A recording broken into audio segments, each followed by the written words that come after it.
नमस्कार दोस्तों, news time में आपका बहुत बहुत स्वागत है। दोस्तों,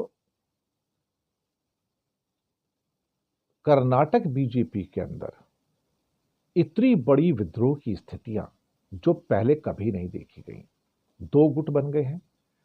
एक गुट है विजयेंद्र जो कि येडुरप्पा के बेटे हैं, और एक बासनगौड़ा पाटिल जिनको यत्नाल भी कहा जाता है। वो भी काफ़ी कंट्रोवर्शियल है और काफ़ी कम्युनल माइंडेड व्यक्ति हैं और काफ़ी ऐसे स्टेटमेंट देते हैं जो मुसलमानों के विरोधी भी होते हैं। अब क्लियर कट वहां पर कर्नाटक के अंदर विद्रोह की स्थितियां ऐसी हैं कि बीजेपी के और जेडीएस के मिलके 25 मेंबर ऐसे हैं जो एमएलए हैं, वो पार्टी छोड़ने को तैयार है, कांग्रेस ज्वाइन करने को तैयार है। कि अंदर की कला कला और विद्रोह इतना बढ़ चुका है कि विजेंद्र और बासनगौड़ा पाटिल एक दूसरे को देख नहीं सकते। आपस में एक दूसरे को गालियां दे रहे हैं। उनके समर्थक एक दूसरे के ऊपर चॉइसेस्ट एब्यूजेस का उपयोग कर रहे हैं, अनपार्लियामेंट्री लैंग्वेज का यूज कर रहे हैं। मारामारी की नौबत आ गई है। जब से ये इनकी हार हुई है 2023 की मई महीने में, जब कांग्रेस को बड़ी विक्ट्री मिली थी सिद्धारमैया और डीके शिव कुमार को, वो उसके बाद से ये हालात पैदा हो गए वहां पर।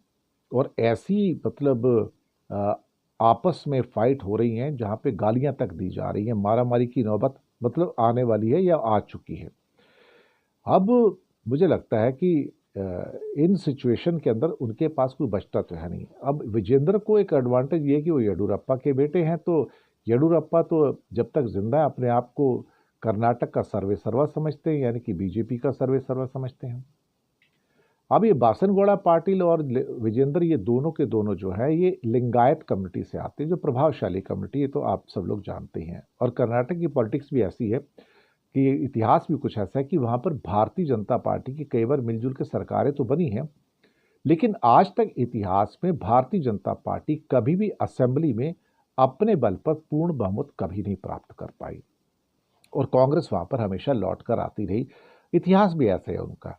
और अब जबकि वहां पर ऐसी मारामारी है, तो करीब 20 से 25 जेडीएस के और बीजेपी के जो मेंबर हैं वो इतने दुखी हो चुके हैं, उसमें अधिकतर तो बीजेपी के हैं जो करीब 20 से ऊपर, जो अब पार्टी छोड़ देना चाहते हैं और छोड़कर वो कांग्रेस ज्वाइन करना चाहते हैं। और कांग्रेस ने उनको खुलेआम न्योता दे दिया है। अभी हाल की बात है कि जब प्रहलाद जोशी जो कि उनके एक प्रमुख लीडर हैं, उन्होंने भी इन दोनों गुटों के बीच में, विजेंद्र और बासनगौड़ा पाटिल के बीच में, थोड़ी बहुत सुलह कराने की कोशिश की थी, लेकिन कोई किसी की सुनने को भाई साहब वहां पे तैयार नहीं है। अब क्या किया जाएगा? अल्टीमेटली आप करेंगे तो करेंगे क्या?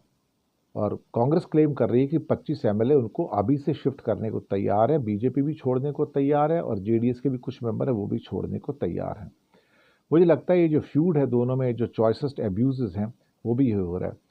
The exchange of abuses between the two factions in the BJP have only worsened despite the Vijayendra camp wishing a pause. बीच में विजेंद्र का जो ग्रुप था उसने थोड़ा सा मुंह चुप कर लिया था, लेकिन बासनगौड़ा पाटिल के लोगों ने जो गालियां देनी शुरू की थी तो फिर चुप ही नहीं हुए, बल्कि विजेंद्र चुप हो गए। लेकिन इसका फायदा भी केंद्र सरकार की ओर से देखा जाए, मोदी शाह की ओर से देखा जाए, तो विजेंद्र को मिलता नजर आ रहा है। येडुरप्पा किसी भी हालत में बासनगौड़ा पाटिल को, जो यत्नाल जिनको कहते हैं, उनको ऊपर नहीं आने देंगे, तो पक्की बात है। तो कर्नाटक के अंदर जो एक प्रमुखता से जो भी अधिकार क्षेत्र रहेगा वो बेसिकली येडुरप्पा का ही रहेगा। लेकिन इन हालातों के अंदर भारतीय जनता पार्टी के जो आपसी कला कला है, इतनी कला मुझे लगता है कि बहुत सारी स्टेट्स में आपको नहीं मिलेगी भाजपा के अंदर, जितनी कला आपको कर्नाटक में मिलेगी। क्योंकि यहाँ पे अपने बल पे वो कभी जीत नहीं पाए, और हर कोई अपने आप को कर्नाटक का सर्वे सर्वा समझता है। ये दिक्कत है इनके साथ में। शुक्रिया आपका बहुत बहुत।